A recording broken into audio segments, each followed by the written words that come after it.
আজকে দুঃখ হয়, এতগুলো মাইল কোর সন্তান হারা হলো, এত মানুষ পঙ্গু হলো, চক্ষু হারালো। আমাদের যে মৌলিক দাবিগুলো ছিল, দেশে মৌলিক সংস্কার হবে, খুনিদের গুমিদের টাকা পাচারকারীদের দৃশ্যমান বিচার হবে, এরপরে লেভেল প্লেইং ফিল্ড জাতীয় নির্বাচনের পরিবেশ তৈরি হবে। কিন্তু আমরা দেখলাম এক শ্রেণীর ক্ষমতালোভীরা সংস্কার এবং দৃশ্যমান বিচারকে গুরুত্ব না দিয়ে ক্ষমতায় যাওয়ার জন্য শুধু পাগল নয়, ডবল পাগল হয়ে গেছে। আমি সকলকে বলতে চাই, আজকে হাজার হাজার হাফেজ আলেম ছাত্র, ছোট মায়ের কোলের সন্তান এবং ছাত্র জনতাদের জীবন দিয়েছিল শুধুমাত্র কি একজনকে নামিয়ে আরেকজনকে ক্ষমতায় পাঠাবার জন্য, না এই দেশকে ফ্যাসিবাদ মুক্ত করার জন্য, খুনিদের হাত থেকে দেশকে রক্ষার জন্য, এবং আমাদের দেশে বসে যারা বিদেশিদের তাবেদার আমাদেরকে গোলামের জিঞ্জির পরিয়েছে তাদেরকে উৎখাত করে স্বাধীনভাবে আমাদের দেশকে মাথা উঁচু করে দাঁড়াবার জন্য এরা জীবন দিয়েছিল। এই সমাবেশের মাধ্যমে আমরা বলতে চাই,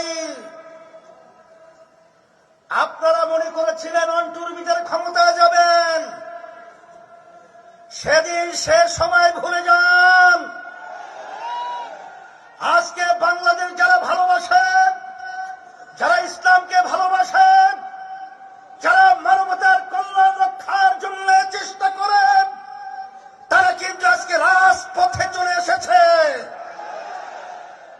আজকে ক্ষমতা প্রেমিকদেরকে বলবো যে আপনারা বারবার ক্ষমতায় গিয়েছিলেন, আমাদেরকে কি উপহার দিয়েছেন? নতুন ভাবে পুরান বউ, নতুন শাড়িতে, আর আমাদেরকে ধোঁকা দিতে পারবেন না। ধোঁকা দেওয়ার দিন শেষ। ইসলামের বাংলাদেশ, এদেশ রক্ষার জন্য রাজপথে আজকে আমরা উপস্থিত হয়েছি। রংপুরের মানুষ ন্যায়ের পক্ষে, অন্যায়ের বিরুদ্ধে। আজকে রংপুর থেকে আওয়াজ তুলতে হবে।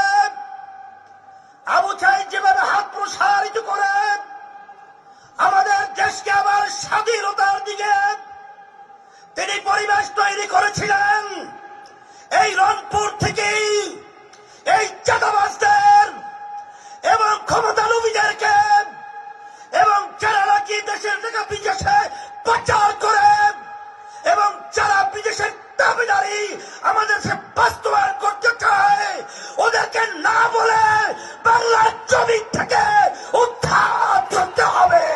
আজকে সারা দেশের মানুষ, আজকে তারা দিন রাত্র সপ্তাহ মাস বছর গুনছে, কবে নির্বাচনের বাক্স আসবে। আর ৮ দল অর্থাৎ ইসলামের পক্ষে, মানবতার পক্ষে তারা ভোট দিয়ে বাক্স ভরার জন্য অপেক্ষা দিন প্রহার করতে বলছে। এদেশকে নিয়ে যারা ছিনিমিনি করতে চায়, এদেশের টাকা যারা বিদেশে পাচার করতে চায়, যারা মায়ের কোল সন্তান হারা করতে চায়, আপনাদেরকে বারবার বলছি, আগের মতো গুন্ডামির মাধ্যমে এবং কালো টাকার দৌরাত্মের মাধ্যমে আজকে জাগ্রত জনতাকে থামানো যাবে না।